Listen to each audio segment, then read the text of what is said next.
Merci à l'architecte, merci aux paysagistes arpenteurs. On a bien vu à quel point tout avait été repéré, le bâton à la main, et on notait avec mon voisin à quel point le travail de paysagiste conservait. Hein, on te trouve très très en forme.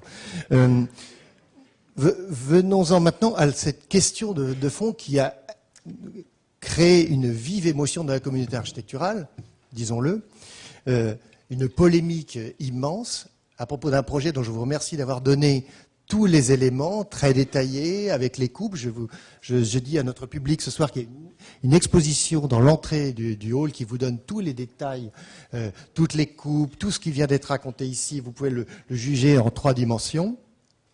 Donc voilà les éléments que nous apportons au dossier. Et je voudrais ce soir qu'on ait une discussion avec vous, puis avec la salle, avec les détracteurs, puisqu'il y en a de ce projet, qu'on ait un débat ouvert, franc et serein sur cette question. Parce que la question, Renzo, je te remercie d'avoir dit que c'était doublement sacré et d'avoir déjà répondu à la question, mais je ne suis pas sûr que ça ferme totalement le débat. Et comme l'a très bien dit Le Monde ce soir, l'a très bien écrit, la messe à Ronchamp n'est pas dite. Donc ça veut peut-être dire qu'il y a encore d'autres étapes intéressantes dans cette évolution. On a bien compris que c'était un site évolutif. Alors, je voudrais apporter quelques éléments d'information. Déjà de rappeler que c'était un site inscrit en 1960.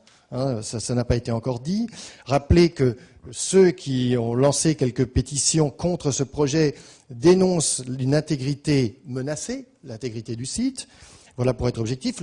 Le troisième chose, c'est de dire que c'est la 4e mutation du site qui s'annonce, qu'il y avait une première église au XIIIe siècle, puis une seconde en 1926, une troisième que nous avons ici, et puis le projet qui vient sur la colline et hors du périmètre UNESCO, car nous n'avons pas parlé de ça, mais c'est aussi important, et je demanderai d'ailleurs aux représentants de la Fondation d'en parler.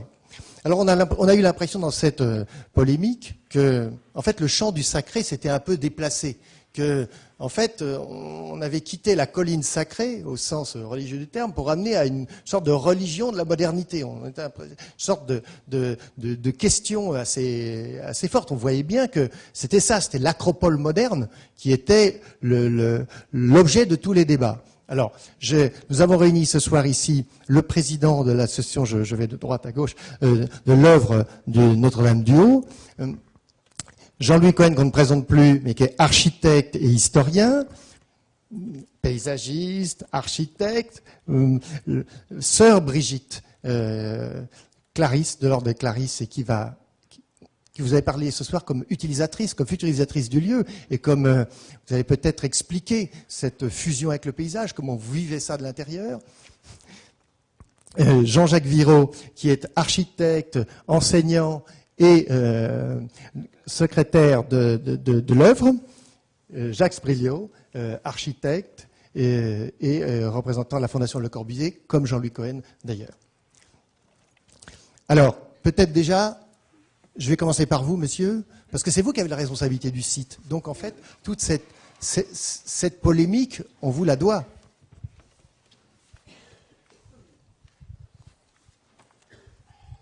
Qu'est-ce que vous attendiez? Rappelez-nous un peu, si vous pouvez nous replacer les choses dans le... Quelle est la commande passée? Ça marche, bon, très bien. La commande passée à Renzo Piano ou à Le Corbusier? Non, Le Corbusier. Ah, nous lui avons passé commande aussi, je le rappelle, c'est important. Passer de l'un à l'autre. Nous sommes allés, sœur Brigitte et moi-même, le 9 janvier 2006, rencontrer Renzo Piano, puis le revoir à nouveau 3 jours après avec Jean-Jacques Viraud pour une commande. Bon, cette commande n'est pas sortie d'un chapeau, croyez-le bien. Depuis 2001-2002, l'association que je représente ici, l'œuvre Notre-Dame-du-Haut, avait la volonté de détruire la verrue que vous avez vue tout à l'heure, la maison rose qui vous attend, qui vous accueille sur le parking. Ça, c'était notre première chose. Nous avons mis en place une commission. L'association comprend une 40aine de membres. Il y a un certain nombre d'architectes dedans, de de juristes, de plasticiens. Nous avons fait venir d'autres personnes aussi pour réfléchir, pour agir aussi. Et après bien des discussions, le nom de la personnalité, le génie de Renzo Piano s'est imposé à nous. D'ailleurs, il faut dire qu'il était présent pratiquement dès le début. Nous sommes voisins de la Fondation Beyeler à Bâle. Nous ne sommes pas très loin du musée Paul Klee à Berne. Personnellement, j'avais le souvenir ému du musée de l'atelier Brancusi.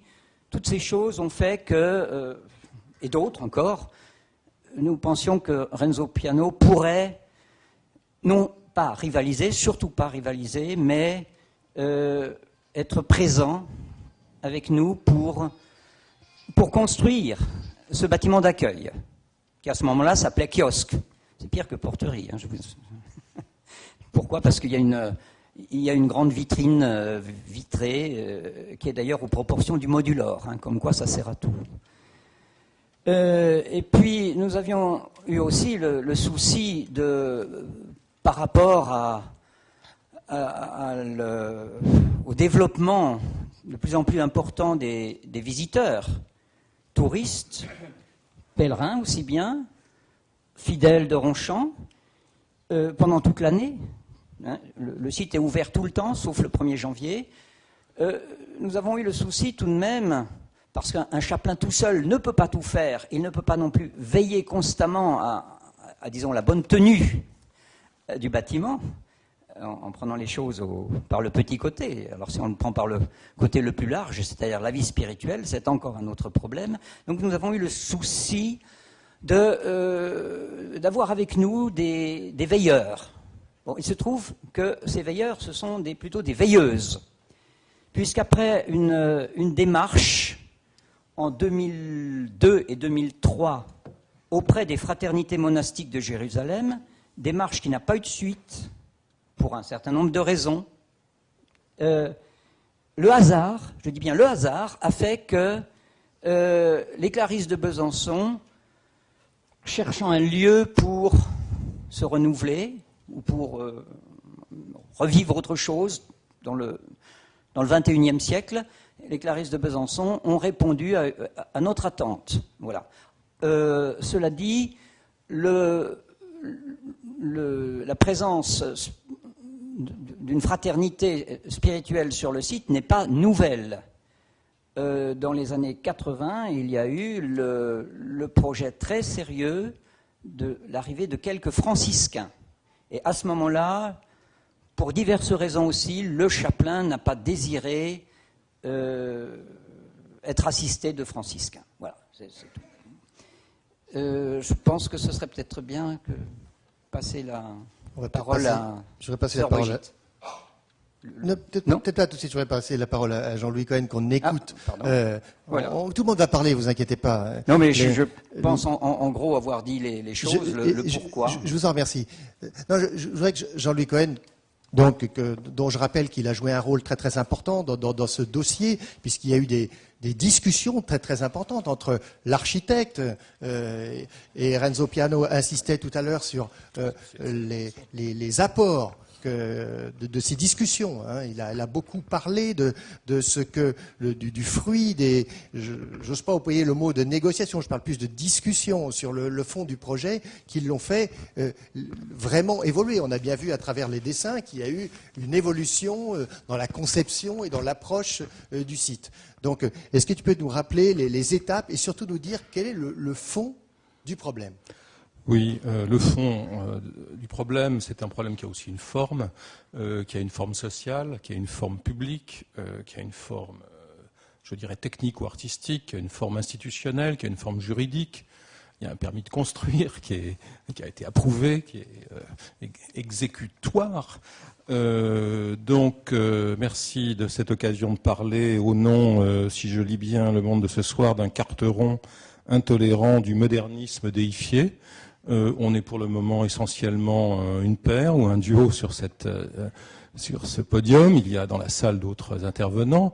Je voudrais rappeler quelques éléments. D'abord, on a beaucoup parlé de Renzo Piano et ses justices. à propos de ce projet, à propos de son œuvre considérable, je voudrais qu'on parle un petit peu de Le Corbusier, en tant que membre du conseil d'administration de la Fondation, qui est un lieu pluraliste, car je crois que beaucoup de stigmatisation étaient faites dans cette affaire, les historiens contre les architectes, les corbusomanes intégristes contre les partisans de la liberté de création architecturale. Tout ceci me semble un peu simpliste. La Fondation Le Corbusier a un conseil qui a été voulu par Le Corbusier, il ne faut pas l'oublier, qui est porteur de ses droits moraux sur son œuvre, sur ses bâtiments et sur la manière dont ces bâtiments vivent aujourd'hui. Elle a un conseil dans lequel on trouve des membres qui sont des partisans déclarés du projet initial. Je ne parle pas du projet aujourd'hui, qu'on a encore un peu de mal, qui semble être encore en flux. Donc c'est aussi un lieu de débat et c'est un lieu dans lequel les positions sont âprement discutées. C'est un lieu démocratique.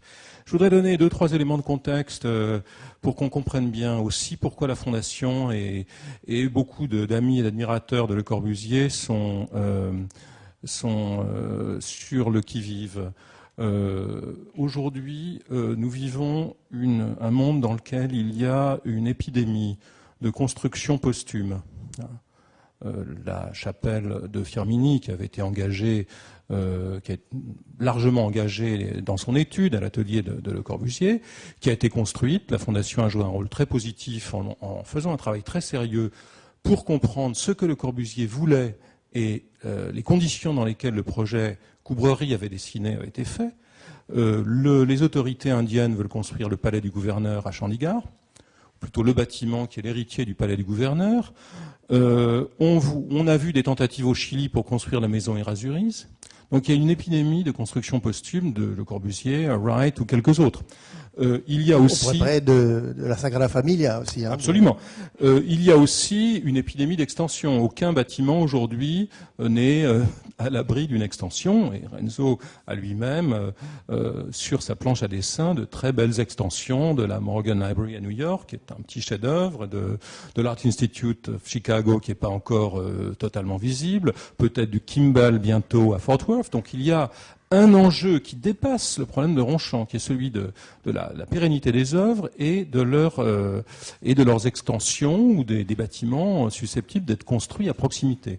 Donc la Fondation est extrêmement qui a comme mission de protéger les archives et les matériaux permettant de faire l'histoire, permettant à tous ceux qui veulent de faire l'histoire, mais aussi évidemment de protéger l'œuvre et les droits, je dirais, de Le Corbusier post-mortem sur son œuvre. Alors ça, c'est la première remarque. Maintenant,